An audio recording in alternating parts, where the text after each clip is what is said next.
네, 이선희의 조각배까지 들었습니다. 선종하신 교황님께 영원한 안식이 있으시길 김관호님 함께 해주시고 계시고요. 현재 시간 5시 32분 3초 지나가고 있습니다. 잠시 기존 방송을 중단하고 지금부터는 교황님 선종 특보로 이어가 보겠습니다. 현재 저희 보도팀의 김혜영 기자 나와 있습니다. 자세한 이야기 나눠보겠습니다. 프란치스코 교황님이 조금 전 선종했다고 교황청이 발표했습니다. 형년 88세입니다. 소식 먼저 전해주시죠. 네, 2013년부터 12년간 전 세계 14억 가톨릭 신자들을 이끌어온 프란치스코 교황이 오늘 오전 7시 35분 로마 시각이고요. 한국 시간으로는 오늘 오후 2시 35분에 선종했습니다. 교황청 국무처장인 케빈 페럴 추기경은 교황이 오늘 아침 7시 35분에 아버지의 집으로 돌아가셨다, 이렇게 공식 발표했습니다. 페럴 추기경은 교황은 삶 전체를 주님과 교회를 섬기는 데 헌신했다고 강조했습니다. 이어 프란치스코 교황이 신앙, 용기, 또 보편적 사랑을 갖고 복음적 가치를 살아가라고 우리를 가르쳤다면서 특히 가장 가난한 이들과 가장 소외된 이들을 지지해왔다고 밝혔습니다. 교황은 최근 심각한 폐렴 때문에 입원했다가 회복해서 교황청으로 돌아왔고 활동을 재개하고 있었는데 안타까운 소식을 전해드리게 됐습니다. 네, 어제 건강 악화 문제로 추기경님께서 대신 미사를 진행해 주셨는데요. 그럼에도 불구하고 미사가 끝난 후에 부활 축하 인사를 전하기 위해서 깜짝 모습을 드러내지 않았습니까? 그렇습니다. 교황은 어제 부활 대축일 메시지 우르비 et 오르비 축복을 위해 퇴원 후 처음으로 성 베드로 대성전 발코니에 모습을 드러냈습니다. 무려 5만 명이 넘는 신자들이 운집해 있는 상황이었고 또 네덜란드에서 공급된 많은 수만 송이의 꽃들이 광장과 성당을 아름답게 장식한 상태였습니다. 교황의 목소리는 비록 약했지만 교황이 부활을 선포하고 축하 인사를 전하자 순례자들이 아멘이라고 외치면서 또 큰 박수로 화답하기도 했습니다. 교황이 건강이 좋지 않은 상태여서 짧게 인사를 전하고 이제 부활 메시지 대독은 전례 담당자인 디에고 라벨리 대주교가 했는데요.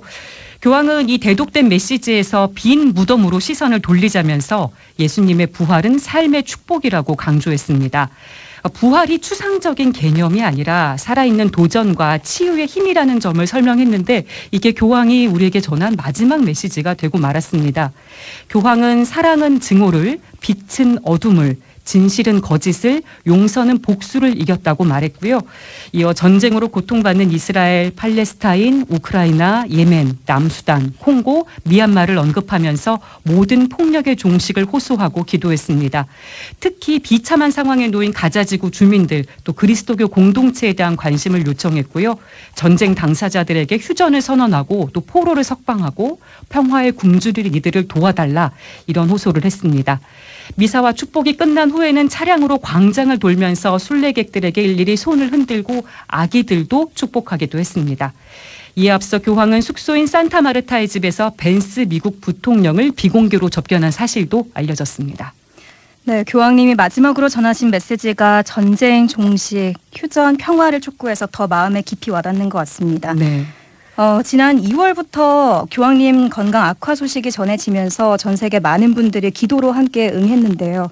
프란시스코 교황님의 투병 과정은 어떻게 됩니까? 2월 14일이었습니다. 기관지 염으로 갑자기 로마 제멜리 병원에 입원을 하게 됩니다. 17일까지는 안정적이다, 스테이블이라는 교황청의 발표가 있었고 18일에는 양쪽 폐에 폐렴이 발생했고 상태는 복합적이다, 컴플렉스라는 단어를 써서 발표가 나왔습니다. 21일에는 치료에 반응하고 있지만 위험에서 벗어난 것은 아니다, 이런 주치의 발표가 있었고요. 26일과 27일 브리핑에서는 위중이라는 단어가 사라지고 경미한 호전이라는 표현이 등장하면서 다들 가슴을 쓸어내리기도 했습니다. 하지만 28일에 다시 기관지 경련과 구토 증상을 보였고 그렇게 고비를 넘기던 교황은 3월 6일 병상에서 육성 녹음을 공개했습니다. 광장에서 내 건강을 위해 기도해 준 분들에게 진심으로 감사하다. 병실에서 여러분과 함께하겠다. 신의 가호와 성모 마리아의 보호가 여러분과 함께하기를 기원한다. 모국어인 스페인어로 녹음한 육성은 약간 숨이 차긴 했지만 교황이 위중한 상태를 벗어났음을 보여주는 그런 음성이어서 많은 분들이 다행스럽게 생각을 하기도 했었습니다. 이후 교황은 상태가 더 호전되어서 3월 23일에 퇴원을 했는데요. 퇴원한 지 채 한 달이 안 되어서 4월 21일 오늘 선종 소식을 전하게 됐습니다. 네. 그럼 이쯤에서 프란치스코 교황님의 일생을 한번 정립을 보면 좋겠는데요. 네, 프란치스코 교황은 1936년 12월 17일생입니다. 만 나이로 88세를 넘긴 고령입니다. 전임 베네딕토 16세 교황의 갑작스러운 사임으로 2013년 3월 13일에 266대 교황으로 선출됐습니다. 프란치스코 교황은 최초의 남아메리카 출신 교황이면서 또 최초의 예수회 출신 교황입니다. 1936년 아르헨티나에서 태어났고 21살에 예수회에 입회했습니다. 사제가 된 건 1969년인데요. 이때부터 이미 가난한 이들과 함께하는 삶이 시작됐습니다. 대주교 시절에도 노숙인 쉼터 등지에서 봉사활동을 했고 빈민가를 방문해서 주민들과 음식을 나눠 먹기도 한 일화가 전해집니다.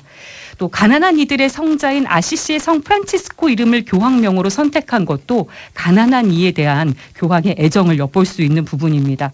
교황으로 선출된 후에도 소박하고 청빈한 삶은 이어졌습니다. 철제 가슴 십자가를 순금 대신 원래 철제로 그대로 사용을 했고 사람들과 더불어 살겠다면서 바티칸 궁전이 아니라 사제들의 공동 숙소인 산타 마르타의 집에서 줄곧 생활해 왔습니다. 또 가는 곳마다 약한 이들을 위해 자신을 낮추고 다가간 모습 아마 많은 분들이 기억을 하실 겁니다. 특히 2019년 4월 남수단 지도자들을 만난 자리에선 무릎을 꿇고 지도자들의 발에 입을 맞춰서 많은 분들이 놀라기도 했습니다. 또 2016년에는 세계 가난한 이의 날을 제정하고 세상의 불평등을 비판하면서 가난한 이들에 대한 관심을 거듭 촉구했던 교황이었습니다. 네, 그렇습니다. 프란치스코 교황님의 일생을 다룬 영화와 책들도 많은 만큼 우리 모두 전 세계인의 일생에 깊숙이 들어온 목자가 아니셨나 생각이 드는데요. 이런 프란치스코 교황님은 한국과의 인연도 깊은 걸로 알고 있습니다. 네, 한국에 대해서 아주 여러 번 언급을 했고 또 2014년에는 실제로 우리나라에 방문을 하기도 했습니다. 2014년 4월에 우리나라에서 세월호 참사가 발생을 했고 바로 넉 달 후에 우리나라를 방문했기 때문에 우리나라의 이 세월호 참사에 대한 슬픈 여운이 가시지 않은 상태였거든요. 그때 우리나라 전역을 돌면서 많은 일정을 소화하면서도 이 세월호 유가족들의 손을 직접 잡아주고 고통에는 중립이 없다 이런 말을 했던 모습을 아마 많은 분들이 기억을 하실 것 같습니다. 그리고 2027년 서울 세계 청년대회에 우리나라 확정 소식을 발표했던 것도 프란치스코 교황이었습니다. 사실 건강만 허락이 됐다면 2027년에 다시 한번 프란치스코 교황을 우리나라에서 뵐 수 있었으면 참 좋았을 텐데 네. 이렇게 안타까운 소식을 전해드리게 됐습니다. 네, 그렇습니다. 이웃집 할아버지처럼 소탈하고 자애로운 모습이 한국인들에게 깊은 울림을 줬다라고 많이들 얘기를 하곤 하는데요. 그렇다면 앞으로의 일정이 궁금합니다. 프란치스코 교황님 장례 일정 어떻게 될까요? 지금 소식이 전해진 지 얼마 되지 않았기 때문에 구체적인 장례 일정은 나오지 않았습니다. 하지만 교황의 생전 뜻에 따라서 장례는 간소하게 치러질 것으로 보입니다. 네. 교황은 생전에 품위 있으면서도 모든 그리스도인들처럼 간소화된 예식을 원한다고 여러 번 밝혀왔습니다. 최근 한국어로 번역돼서 출간된 자서전 희망에서는 선종 후에 성모 대성전에 묻히고 싶다는 뜻을 전했는데요. 네. 성모 대성전은 프란치스코 교황이 교황 선출 바로 다음 날 첫 번째 일정으로 방문했던 곳입니다. 교황이 된 후에도 사도 순방을 떠나기 전 또 돌아온 직후 항상 이곳을 찾았거든요. 네. 자서전에서는 이런 멘트를 했습니다. 때가 되면 자신은 성 베드로 대성전이 아닌 성모 대성전에 묻히게 될 것이다. 바티칸은 자신이 마지막으로 봉사하는 집일 뿐 영원한 안식처는 아니기 때문이다. 이렇게 본인의 뜻을 설명하기도 했습니다. 네, 그렇군요.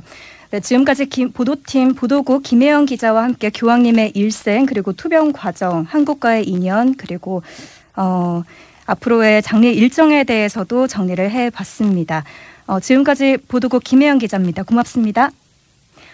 네, 8733님입니다. 두 번째 듣는 선종 소식입니다. 그에게 영원한 안식을 비추시기를, 하늘에서는 평안하시기를 기도하면서 계속 기도하겠습니다.